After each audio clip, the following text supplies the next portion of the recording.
Morning, everyone. So this video is going to be a pre-tournament talk, as I usually do when schemes are released ahead of time. I'm just going to go through the 4 rounds, and I'll talk about what I'm thinking. Uh, yeah, just the usual, guys. If you guys like these kind of videos, I'll keep making them. If you don't, well, I make them for myself too, because I like to talk through what I want to do, and it just helps me as much as maybe it helps you guys. So this tournament's going to be a local one. It's about 2 hours away, but I'm glad it's going to be 4 games. So my locals get about 16 to 20 some people, which is great. It's getting bigger and bigger. I haven't been to one in a couple months because of some of the bigger tournaments and just life stuff. They just fallen on dates I can't get to. So I hear stories they're getting cocky. They're getting cocky without me. So now I got to come back and hopefully retake my crown or win a prize or whatever. But this time, Gurn, Eric Lodell, who won Capticon, he won CCM, he's actually coming down as well. He has doing something in Tennessee, but on the way he's going to stop by my place and come to the tournament with me. So, I'll have to beat him as usual if I probably want to get first. But with 4 games, I'm really happy they're going to 4 games because when you get 16 to 20 people, you know, a lot of times it comes down to who do you play first round? Do you blow them out so much that your diff is too high to catch? Because a lot of times there'll be 2, 3, people with 16, and now there'll be 16 first round, then we get 8, then 4, then 2, then 1. So now there should be a clear winner at the end of it, not just I avoided X person because my diff was so high or so low, and then I could never catch him to beat him, right? You want to be the one that kind of controls your own destiny. If you win every game, you win the tournament. And it shouldn't be, I played some guy who was awful game 1 and got 10-0 while, player X gets matched up against another good player and makes it close, but then never gets to have win a game that has this huge gap in it. Anyway, I'm just excited. It's 16 players in 4 games. So he did release the schemes and strats ahead of time. I've already taken a pre-look through them, and I think they're going to be pretty fun. Nothing too crazy. So here's the first round: standard deployment, extraction, claim jump, dig the graves, accusation, hidden trap, recover evidence. So I hadn't played an extraction game or a turf war. I consider them basically the same in a while until Ultimate Team Showdown last weekend, mainly because when I went to England, I was mainly like the stake a claim squatters' rights guy and interference because I play Sommer. And then at Travis's tournament, he just didn't have it. It was one of the schemes. So I forgot how much I enjoy the turf war extraction games because they really do force you to the middle, and it's harder to take some like bullshit things. Like when I played it, how many times did I play it at UTS? I played it, I think, 2 times, and I just like the feeling that like they have to go to the middle. They can't just hide around the sides. So there's a lot more options of what you can do when they come to the middle. So this particular pool, let's see. Dig, accurate, hidden shot. So I don't know what I'm gonna be against, but I've always liked Sommer and Extraction. I mean, let's be honest, guys. We can take Sommer anywhere, anytime, except for maybe Collect the Bounty and Reckoning. So in this particular game, I think he's gonna be good if I choose to take him. Probably recover evidence and claim jump. Definitely claim jump, obviously. The reason, other than Sommer just being good because you have so many models if I went to the middle and you're blasty, you have all this fight, you have so many just models, right? Is I usually take Trixie with him, and pushing people out of extraction is really nice. I probably won't take Fingers. I don't think he's needed in this. Like, yeah, he's great for recover evidence, but with extraction, people have to kind of go towards the middle anyway. So at some point, somebody's going to be near the middle, and then you pop your recover evidence, and then if you're winning, like I feel like if I'm winning, I can get the recover evidences. Hidden trap ain't gonna happen because I'm gonna try to kill everybody. Dig is I don't think I'll get the scheme markers close enough, and claim's just pretty easy for me. So this one feels pretty stock standard for me. Let's take a Somra list. I'll probably take my new hotness of the taxidermist, Trixie, Burt, two Skeeters, and the usual lightning bug slop, three Bayous, blah blah blah blah blah. Of course, it could change depending on what I'm against, but that's the feeling I get. Extraction is just a fun game. I think when I first started playing Malifaux, all I did was play Turf War because I wanted an easy strat so I could get used to playing with my models and not worrying about like dropping stake of claim and stuff. And I feel like it went off the board for me. It went off the map of like one of the fun ones. Like I was like, oh, Headhunter is so fun, or Stake. But sometimes you miss just being like, let's get in the middle and let's rumble and let's play some Malifaux and kill some stuff from there. Because it's funny because even like the Reckoning and Collect games, you think they're going to be killy and they're really not. They're almost like some of the most non-killy sometimes because people are too scared to give a point. I think Extraction, like you 6 inches, it forces you, and then with all the models I have with Sommer, I can keep moving it back towards me, and then what do you do at that point? You just lose, probably. So yeah, it'll probably be a Sommer. I mean, at this point, like I'm always practicing, it feels like. As much as I always want to do something too crazy, I have Nova in what, a month and a half, which is a big deal.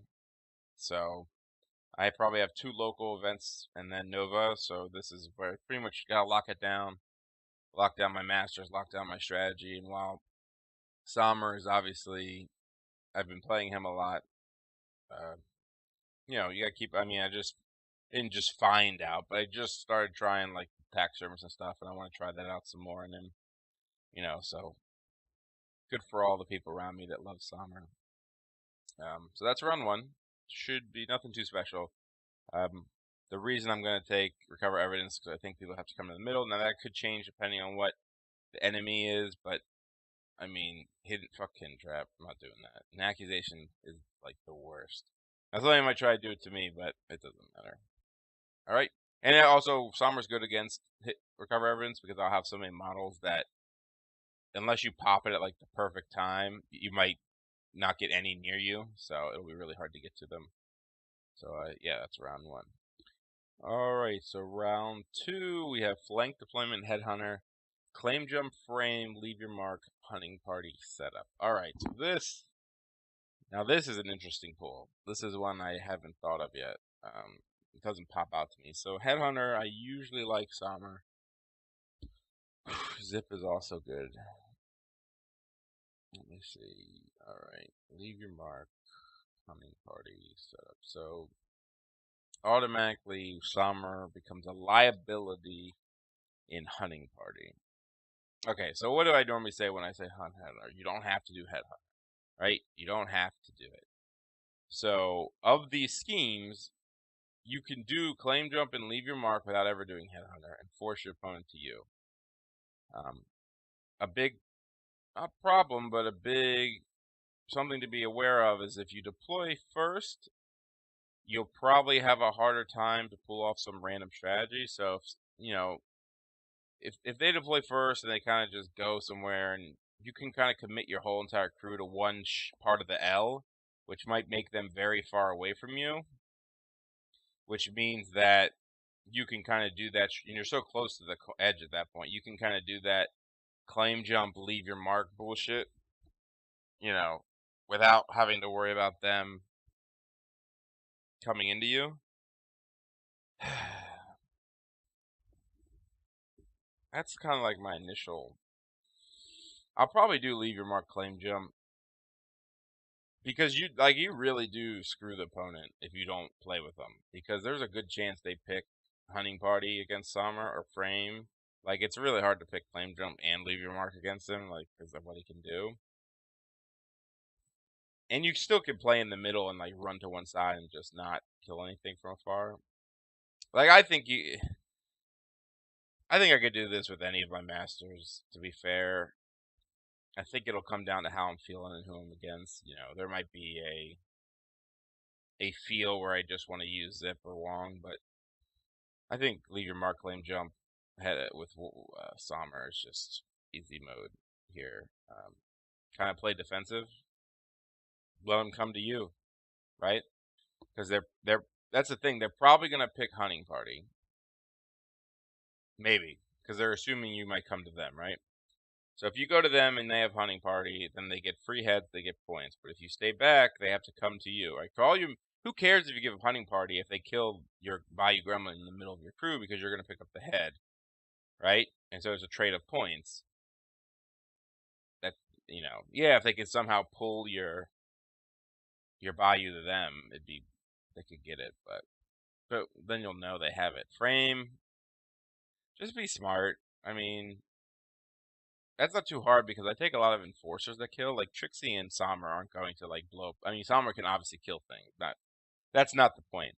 But you can kind of finish things off with Sommer or with a Bert and taxidermist type things. I don't know if I take a taxidermist in this game, but he's an example. I might take I might not take a Trixie. I might take a Fingers in this kind of game, right? Because he makes heads pretty much whatever. Like, unless they do the same two you do, then what do they do, right? If they pick claim jump, leave your mark, I don't think they will. Like, they'd have to be pretty next level to do that, especially versus my crew, and especially to the point that if I see they're doing it, and depending on how the game's going, I could probably mess it up. So, yeah, I'll probably take Fingers in this one because he's very good at Headhunter, leave your mark, and claim jump. And hell, even if I ever find out what your frame is, I can just he's not gonna hunt. I could just kill it with his poison if I really want to. I think that's what I'm gonna do. Fingers I'm not 100% sure on. I think it's gonna depend on my enemy master and who I'm playing, but I think Sommer does this fine. Don't play the head game. Make them come to you. Make them like I said before. If they pick setup hunting party or frame, they have to come to you or they lose, right? That's just they'll lose if they don't come to your ball, and then you're sitting there doing leave your mark and flame jump with all your AP, and then the onus is on them to outplay you without giving up the heads and all this other stuff, and then you have a lot of room to counter them by not killing their frame target, or once they find out a hardening party, try to deny it with other models. So, like I said, lots and lots of room for outplay. Should be a pretty standard game for me. All right, let's see round 3. All right, round 3. Corner interference, claim jump, eliminate, accusation, show force, search the runes. All right, so unfortunately, when you see the word interference, it's gonna be Sommer. Guys, it's gonna be Sommer. I guess I'll just make a statement now. Sommer is, in my opinion, like the best master for gremlins. Like and I'm not gonna. There's not a giant gap between Wong and Zip and Sommer, but like he is just that. It's just when I play him, I feel confident. Like when I play my games with Wong are fun and Zip are fun, but I look at the game and be like, oh shit, this could have gone bad. And yeah, you can lose with Sommer. That's not what I'm saying. But there are rarely games with Sommer where I don't feel in very much control of the game. I'm just like, all right, this is going just fine. Just I don't see as many like super awful openings for me. Which basically I just feel very more confident in him. I think his play style gives you much more options, as well as I don't even think it's like what's the word? I don't even think it's like easy. Like people like to comment about how good he is and how easy. I think he's difficult to play, but maybe it's a overload of options. Like he's almost too good, so the better you are, the better even better he becomes. The more you have to think.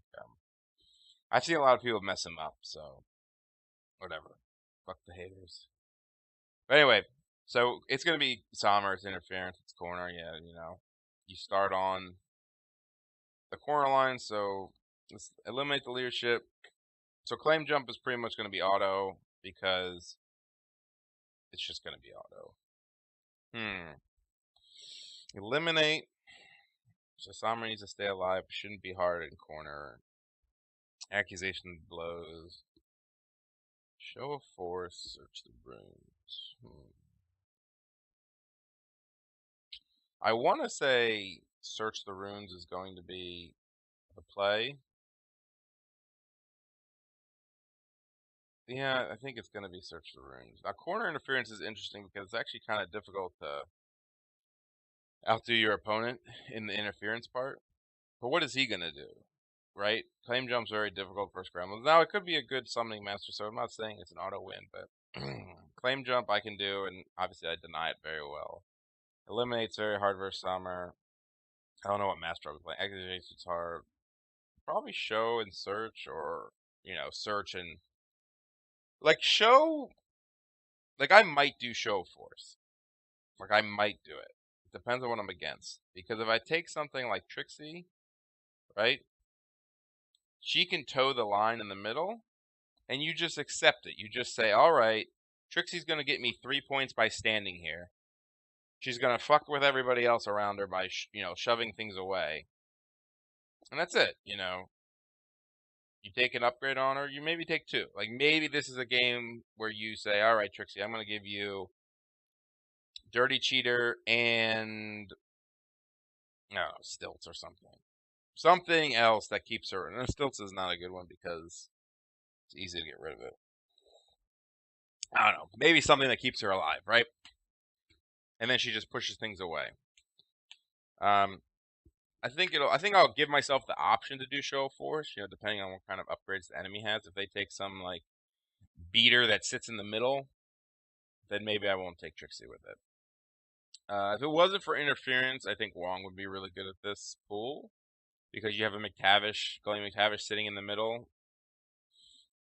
and then you have like all your other shit. So this is another one where I think the taxidermist is going to actually be really good because he starts creating stuffed piglets who start engaging people and just being annoying. So more models is more models. So either search runes or show force, but I'll definitely take claim jump because you're going to have models spread out trying to stay in the corners. So it's good. You're going to have extra AP to drop the markers. And then it's playing the interference game. Yeah, nothing special. These pools are like solid. They're just not crazy. So, when I come in, I'm looking at them like, we've played these games before. Just do your thing. If anything, it's nice just to still talk through it and know that you're pretty comfortable and everything. Like, I think the only pool is the last one, is the only one that's kind of crazy for maybe me. So yeah, that's game 3. Interference is always going to be Somber. It's just too hard without him. Here's round 4. Close deployment, stake claim. Claim jump dig, leave your mark, undercover entourage, tail him. So I hate close deployment. I think it's the worst deployment by far. That being said, I know it's in the game. It's whatever. So what sticks out to me? So it's the close deployment stake. So Sommer. I'm probably not gonna play Sommer here. I'm probably gonna want to play another master, even though Sommer is pretty. He's always good, right? So let's see what we got. Undercover entourage, leave your mark, tail him, dig, claim. So let's say I'm not gonna play Sommer. Let's just say I'm not. It could depend on who I'm playing against, but let's just say fuck it. Let's play somebody else. Let's play Wong or. So how does Wong do? So Wong is nice for undercover entourage, obviously, because he's actually pretty tanky, and he's good at leave your mark because it just takes a 1 action and it comes down to the end of the turn. So you can pretty much, as long as he's running across the board, you can pretty much avoid anybody's. So in theory, you could have Wong, right, and he could run across the board and start dropping stake of claims early, and dropping leave your marks as well. This gives you a little bit of, but then you're not using your master to do anything. Tail him, he could be your only henchman, which would make it hard to do to him because you'd be off to the side. I've always said in stake claim, I think your first objective should always be, how can I win stake, right? Think of it this way. If I win stake claim, I just win. I get all the stake markers, and my master lived. Let's say I undercovered my master. I win the game instantly. Can't lose. Period. I'll have 7 points, and their max is 6. Think of it that way. So that's why I say win the stake claim is the biggest thing in this scenario. Okay? So what's my plan to win stake claim? Well, it's close. You have a couple options. One, you could... I think a lot of it depends on what your enemy is. Like who you undercover. Like, thing is, so there's a double thing here. You can undercover Entourage, or you can... Right? You can do it on your master. Or you can take a risk and do it on a henchman, but if you do it on a henchman, that gives them another option to tail them. But let's say if I took Zip. Like, Zip is very good in this, because he doesn't really need any henchmen. I mean, first mate, but you don't need first mate in this shit. First mate's okay. He gets a lot of markers down. I doubt anyone does dig or leave your mark. I think everyone's going to do...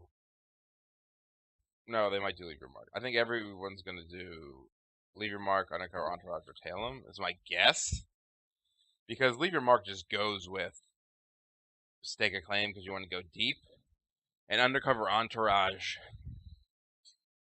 is just really pretty easy on some things. So, I guess the question is,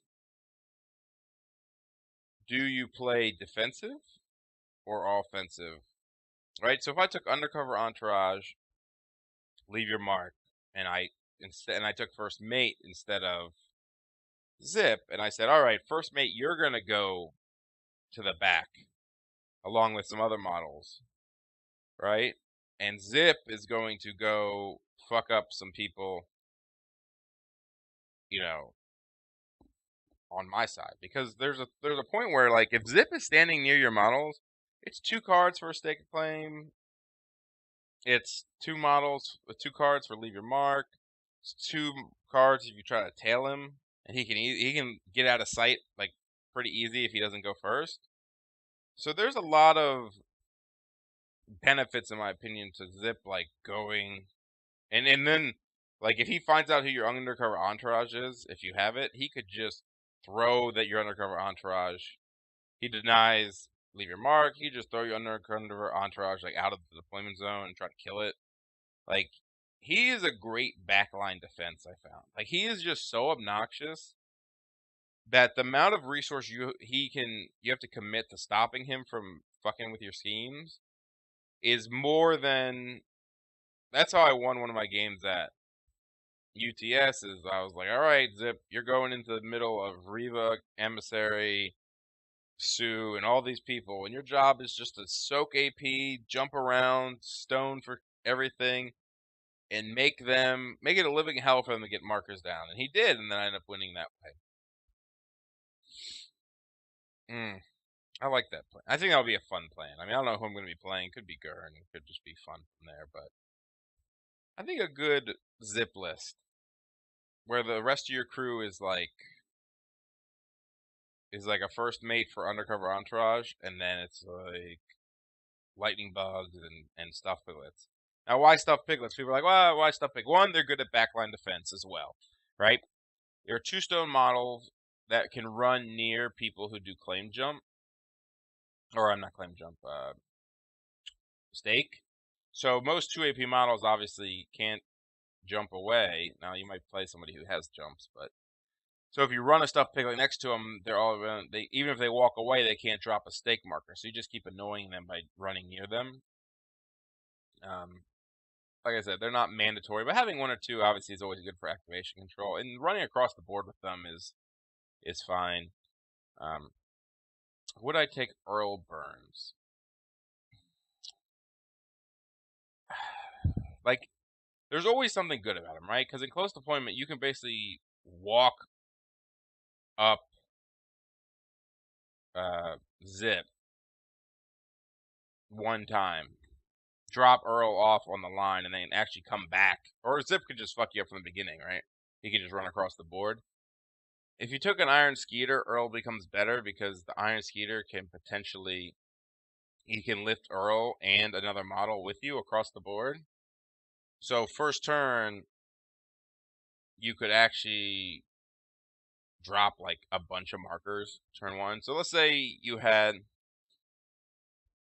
Iron Skeeter, Taxidermist, Earl Burns, First Mate, right? That's a lot of points, but let's just say they're all on the flank and they're running up. You can drop so many markers early with that combo because Earl and the Skeeter, Earl and the Taxidermist can be carried by the Skeeter, and where they get so Earl can be placed on one side, Taxidermist can be placed on the other side.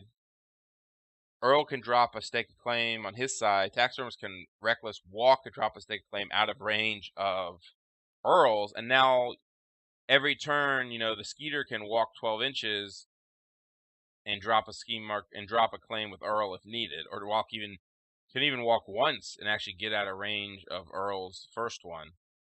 So if you're really you can get like 3 claim markers for like 3 models easily turn one.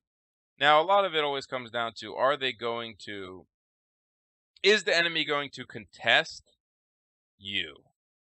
So in my game that I played at UTS, it just so happened that we both kind of did this go up the flank type style. It could easily be a game where the opponent's like, I'm coming after you. I am going to come and kill you. And in that style of game, it does become a little more difficult because you've just invested a lot of points into a First Mate, a Skeeter, and the Taxidermist. Taxidermist obviously can fight his way out, but I don't think the Skeeter and the First Mate really give you that much on the fighting turf. So that actually becomes difficult in my opinion. Yeah, that's the big problem for me, is just that kind of but then again, like I said, if you have if you have somebody like Zip in the backfield, he can get to any scheme runner, any stake a claim person that the enemy has. Like, he can just mess them up, throw them places, kill them. So, and then if you have like a lightning bug, one thing I think not a lot of people do is have a backfield person that can actually drop stake of claims, because especially like a lightning bug can like reckless and do it like everybody else. Why it's really good is normally when people drop stake of claims, they can't get that far away, right? They're not dropping them 10 inches away from each other. They drop them like 7. So if you can get your base in between them, you can kind of take 2 of theirs for 1. Because remember, you can drop them on your side. They still count for the enemy, but if you drop one in the middle of a triangle of 3, 3 becomes 1. You're basically taking 2 away from them. So I think that's a play. Iron Skeeter's actually very good at that, like dropping somebody in the middle of the enemy's claim markers and taking them away. There's like a fight for the middle of the board to be had, where they have one just on your side and you put one on their side and it goes over. So I think that can be important in this kind of pool. But in close, Gremlins have so many options to put 1 billion of them on the other side of the board early that it's almost like, why not take advantage of that? Could you win if Zip just took Earl down a flank and said, all right, I'm going to walk across the board and just move Earl and drop stake a claim, and no one's ever going to be able to outdo me? Because he can get to the edge. He can get to the other corner of the board, like turn 1, 24 inches, you start up 12. Yeah, he can get to the corner of the board turn 1 with Earl, drop 1, be safe probably, and then just move 8, drop Earl, and then you can have other guys doing other markers. And then what does the enemy do? Your undercover entourage is in the back. You're dropping stake a claim. Can you commit to go back and kill them? Possibly, I guess. I would probably take Earl just for the options. See what the enemy crew is, see what they plan on doing. As far as the rest of the crew, when I did this at CCM, I took, Bert, Frank, Taxidermist, Skeeter, First Mate. I took a lot of fighty stuff. And one thing that's nice about that is if you do go for I'm gonna use one side of the board to go fight, and Zip's gonna go annoy my opponent, your part of the board that's going to fight is extremely powerful. It's still Zip. Still Frank, Bert, Iron Skeeter, Taxidermist, and even First Mate can be annoying. If they find out your undercover entourage is the first mate, you might be in a little bit of trouble. But tail them if they have tail them on Frank, whatever. Just kill all their models. Frank is gonna die eventually, I think. So, that was obviously not in close deployment. So in close, I mean, in close that list is still very good because you still have like 3 beaters right up there. The only other person I think would be okay in this is Wong, because Wong can take like Glowing McTavish with 2 Swine Curse, who are faster than, and they're great at backline defense. And then Wong is the one that goes across. So I think there's a couple options here, and it might depend on what enemy faction and what I think they're gonna take. But let's look at it from the Wong side. He becomes your run schemes do stake, right? He's on a flank. He's like, don't die, right? Because before you're depending on the first mate to not die, which he's hard to kill, but definitely not easy as hard as Wong is, in my opinion, depending on the matchup. But if you just put Wong on one side, Wong can basically go, I'm going to get you 6 points, 100%. He can drop some scheme markers. He can do some other things. He can probably get 2 claim markers down. So first turn, what I would do is drop a scheme marker, or just run across the board. I would just run across the board, 15 inches. Just get deep as you can. Then turn 2, you can drop a scheme marker, pick it up, drop a claim marker, and assuming no enemies near you, boom. Then next turn you drop a scheme marker, you run 10 inches forward, and then leave your mark. Next turn you drop a stake of claim, you drop a scheme marker, you're already in the enemy deployment zone, so you just gotta survive there and get your points. That's, in my head, what Wong could do. Now, do you want to waste your master doing that? That's up to you, but when you consider it's getting you 6 points and your crew just has to do stake and deny stake, hey, I think that's pretty good. I mean, even if your enemy has like tail them, right? Sometimes you just gotta accept they have like shit. Like, you don't need to counter tail them all the time. Like, if they walk up to McTavish and tail him, just shoot them in the face and then kill them and say, all right, well, you got 1 tail point. I hope you have a lot more minions to come tail McTavish. And even so, they're getting points. Who cares? Just deny their dams. Like, you could have McTavish holding the center, like shooting people, and then 2 Swine Cursed going across the board, trying to kill people and drop stake a claim. Like, it seems pretty good to me. You just got to be wary of, can you outstake the enemy? If you can outstake the enemy with your models, then you can do that, go up the board and do that. You may want to consider putting a Swine Cursed or a Bird or a Frank or somebody in the backfield, 1, to drop the stake to like deny 2 for 1 like I was talking about, or 2, just because you're reckless, you can kind of come out from behind buildings and charge them and start killing